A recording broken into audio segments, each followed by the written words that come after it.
before get into the motherboard repairing, we have to analyze the what kind of motherboard is it.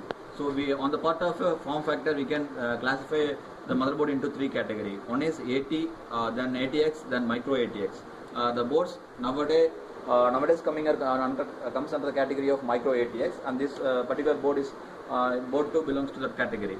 So before repairing a motherboard, we have to find what kind of components which are being in the motherboard. So normally a motherboard may consist of a number of numerous logical processing ICs and components which are used for to give a power supply for the ICs. For example, this IC for the pin of 100 or 103 needs a voltage of 1 or 2 volt. For that there must be some components which we normally call it as a power section components. So normally this motherboard consists of capacitance, capacitance, MOSFETs, and numerous disk and resistors which we normally call it as power section components. And another part we call it as a logical section. Of that logical section we have to come across numerous kind of ICs.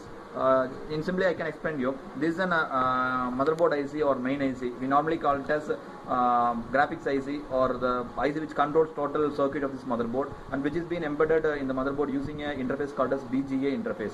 BGA means ball grid array.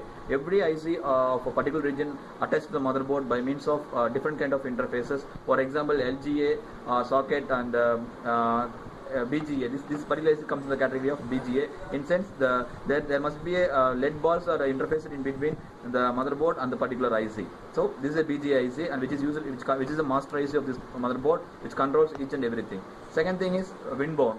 We call it as spider IC. Even the name itself denotes you what the spider means. Spider means having numerous legs.